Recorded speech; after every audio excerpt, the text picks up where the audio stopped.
Avatar: The Last Airbender is a story of 4 nations, each representing one of the 4 elements. So today, we're going to look at one commander, each representing a different element from Avatar: The Last Airbender. This one has a sleeve on it.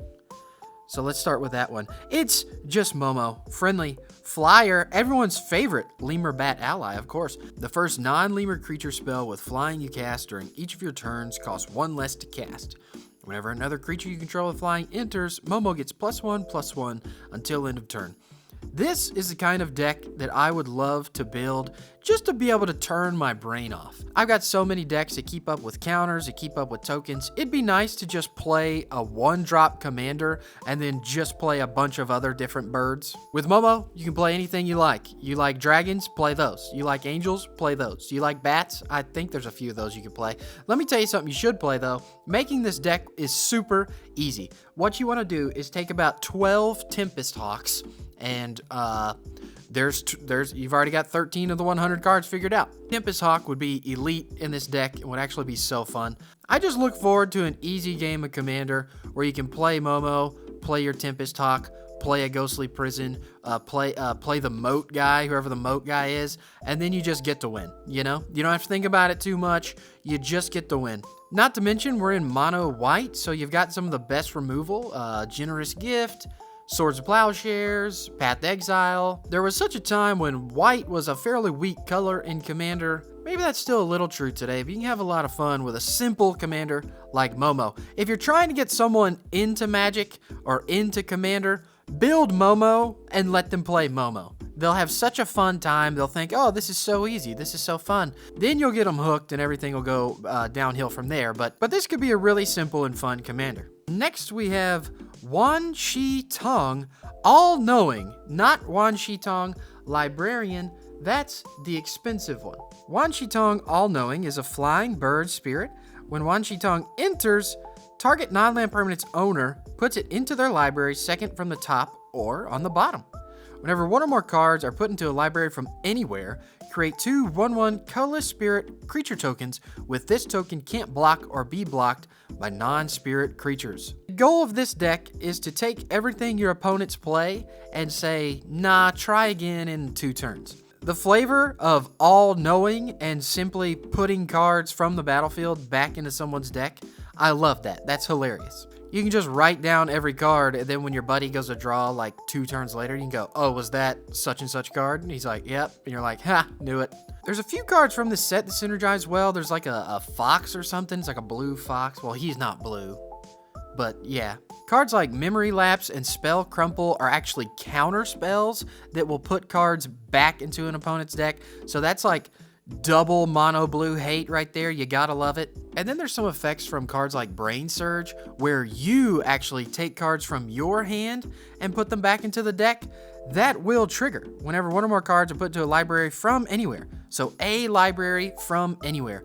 Any effect you can think of that puts cards back into a library, your library, doesn't matter. This is gonna trigger. Brainstorm, that's another one. I actually think that was reprinted in this set even. Super cool card, super smug commander. Hey, what'd you draw? I know what you drew. Don't tell me, I'm all-knowing. You thought mono blue was bad before? This guy's mono blue, and when he counters your spell, he gets to create a spirit that you can't block. What an amazing commander. Really looking forward to building this guy. Next, we have the Earth King. When the Earth King enters, create a 4/4 green bear creature token. Oh yeah. Look at that bat in the foil. Now this is a pull right here. That's a hit. Whenever one or more creatures you control with 4 power greater attack, search your library for up to that many basic land cards, put them onto the battlefield tap, then shuffle.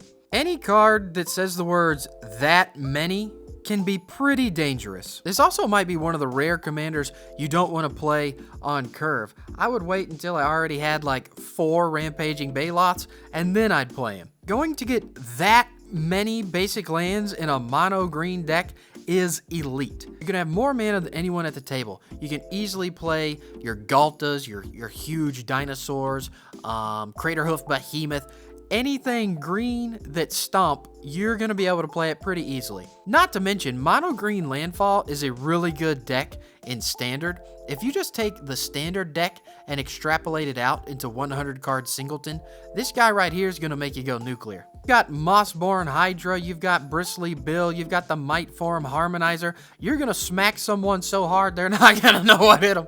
You're going to smack someone so hard they're going to be like, dude, I thought you just made a bear. What the heck? And don't forget about cards that care about or scale with the number of lands you control. Again, searching for that many basic lands is going to be bonkers. And obviously, the Earth King is going to go really well with the new Earthbending mechanic. If you've got something with Earthbending 4 or ways to add power to your Earthbending, you can turn all those lands into 4/4s. Have the lands become 4/4s and attack to go get more lands that can then become 4/4s. I love the Earth King. I think it'd be a super cool commander, not just something in the 99. Can go in the 99 of a lot of decks, but could be a really fun build. Last but not least, representing the Fire Nation is Avatar Roku Firebender. Whenever a player attacks, add 6 red mana. Until end of combat, you don't lose this mana as steps end. For 3 red mana, target creature gets +3/+0 until end of turn. What I love about Avatar Roku is that this isn't just when we attack. Whenever a player attacks, get 6 free mana. Nothing says don't touch me like having 6 mana up when someone's going to attack. Also, nothing says don't touch me like, hey, if you do touch me, next time someone attacks you, I'm giving their biggest creature +6/+0. Every combat, you're going to be able to cast things at instant speed. Your lightning bolts, your thrill of possibilities, your bolt bends, your braids, your fist of flame? Is that what it's called? Not to mention you can add in all kinds of cards that actually allow you to keep this mana as steps and phases in. So on your turn, if you don't want to cast anything at instant speed, your main phase 2 can just have 6 unspent mana, no matter how many untapped lands and whatnot you already have. This pairs really well with that new bowman. I forget his name. I'll put a picture over here. But there's some bowman that reduces the cost of your spells, and he deals 2 damage to opponents when you cast a spell. I really like that Firebending helps spell sling. Fire is kind of chaotic, it's burning, it's fighting, and Firebending really makes you feel like going to combat is supposed to be when you cast spells, and that's none so more true than with Avatar Roku. The only downside I could see to all this mana is pretty much emptying your hand, so make sure you have a bunch of card draw spells, preferably ones you can cast at instant speed. You can be drawing cards in other people's turns, but Avatar Roku is a tremendous Firebender. You could do a lot worse in mono red. So that was one commander representing each nation from Avatar, The Last Airbender. Leave me a comment letting me know which one of these you think is more interesting and that you might like to build. And actually, you'll notice in the colors of Magic, we're missing one color. We're missing black. Let me know your favorite mono black commander from the Avatar set, and maybe I'll revisit and make some shorts or something about some of those. But until next time, I'll see you in the next one. Peace!